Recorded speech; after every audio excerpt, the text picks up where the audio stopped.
Look at the high ridges of the Sahyadri Mountains.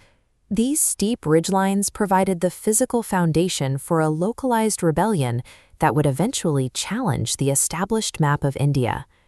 In the early 17th century, the Deccan Plateau was fractured. Massive, entrenched sultanates carved up the landscape, locked in continuous turf wars with one another. For the people living in these valleys, this division meant total subjugation. Their local resources were drained to fund foreign armies, and their cultural identity was systematically suppressed. That dynamic began to shift in 1630, inside the stone walls of Shivneri Fort, with the birth of Shivaji. As he grew, Shivaji rejected the feudal mindset of serving whichever sultan held the local deed.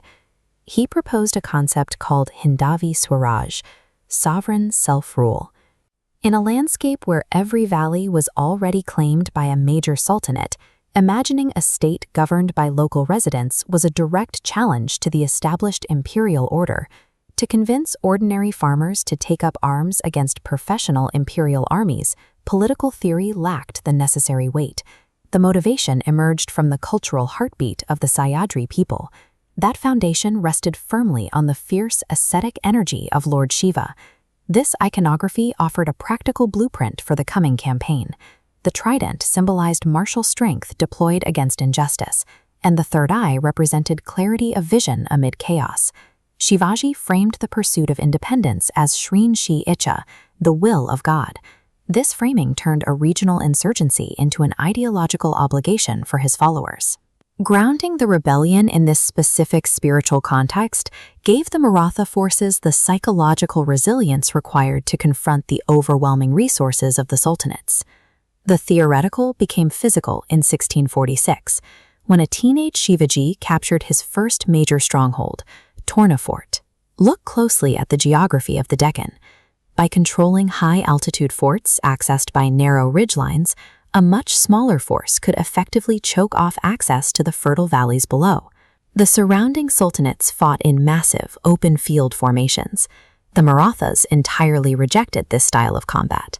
Instead, they relied on agility and intimate knowledge of the local terrain and precise strikes that left heavy cavalry units confused and isolated. Securing these fortresses allowed them to construct an asymmetric defense network, neutralizing the numerical superiority of conventional armies. The true test of this system arrived in 1659. The Adil Shahi dynasty dispatched an enormous invasion force led by Afzal Khan, built to crush the rebellion through sheer volume. Shivaji countered by abandoning the open plains. He deliberately drew Khan's massive army deep into the unnavigable, hostile jungle terrain surrounding Pratapgarh. Long before any physical clash occurred, Maratha spy networks were gathering psychological intelligence on Khan, mapping out his temperament and military intentions. When the two leaders finally met under the guise of diplomacy, Shivaji arrived fully prepared. Concealed weaponry and preempted intelligence defeated brute force. The subsequent Maratha victory, punctuated by the battle cry of Har Har Mahadev, mirrored the destructive energy established at the start of their movement. Pratapgarh proved a harsh reality of asymmetric warfare.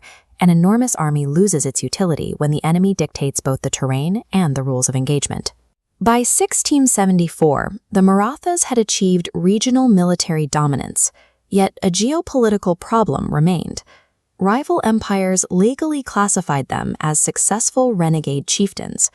To solve this, a massive new capital was constructed at Raigad, providing the physical infrastructure for a major political transformation. The Rajabhishek, the formal coronation, was a calculated legal maneuver.